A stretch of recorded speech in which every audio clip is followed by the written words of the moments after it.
Hello বন্ধুরা, আসসালামু আলাইকুম। পাপড়ি মাশরুম অ্যান্ড অ্যাগ্রো ফার্মের পক্ষ থেকে সবাইকে শুভেচ্ছা। আশা করি সবাই ভালো আছেন। নতুন উদ্যোক্তাদের মাঝে অনেকেরই এই সমস্যাগুলো হয়ে থাকে।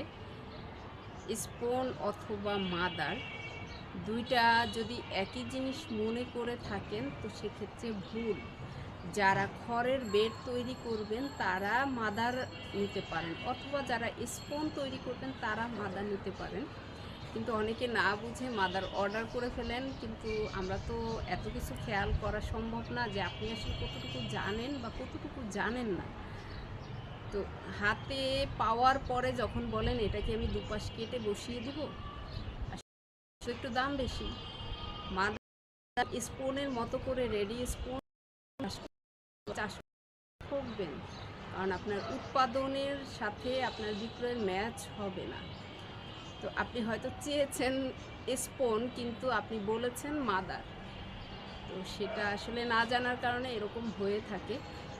এই ভিডিওটি দেখে যাতে নতুন যারা আছেন তাদের যাতে অর্ডার করার সময় এই ভুলটা না হয়ে থাকে। যারা রেডি স্পন থেকে চাষ করবেন তারা স্পন কিনবেন, আর যারা স্পন বানাবেন অথবা খড়ের বেড করবেন, খড়ের বেড স্পন থেকেও হয়ে থাকে, মাদার থেকেও হয়ে থাকে। আপনি যেভাবেই চাষ করেন সেভাবেই হবে। তবে নতুন হাতে আমরা বলে থাকি যে আপনার স্পনটাই ভালো, কারণ তুলনামূলক একটু খরচ কম। আপনার নতুন হাতে কিছু নষ্ট হবে, এটা স্বাভাবিক।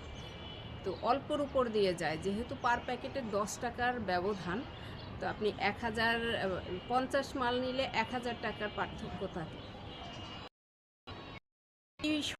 যাতে আর কারো না হয়, ভিডিওটি দেখে যাতে আপনি নিজে সংশোধন হতে পারেন। কারণ আমাদের তো বোঝাটা মুশকিল হয়ে যায় যে আপনি অর্ডার দিয়েছেন, আমরা মাল দিয়েছি, বিষয়টা এরকম আমাদের ক্ষেত্রে। কারণ এরকমের পুঙ্খানুপুঙ্খানুভাবে জিজ্ঞেস করাটাও একটা বিব্রত হয়ে যাবে যে আসলে আপনি কী করতে চাচ্ছেন। এটা আসলে শোভা পায় না আমরা যদি জিজ্ঞেস করি।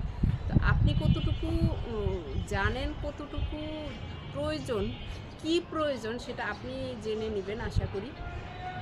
ভিডিওটি দেখে উপকৃত হন। ভালো থাকুন, সুস্থ থাকুন, এবং যারা মাদার এভাবে নিয়ে ফেলছেন তাদেরকে বলবো যে আপনার খড়ের বেড করার চেষ্টা করুন এবং কোথাও থেকে শিখুন।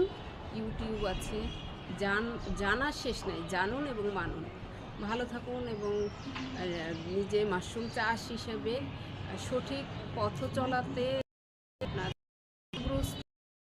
সেই কামনা সবসময়। ভালো থাকুন। আল্লাহ হাফেজ।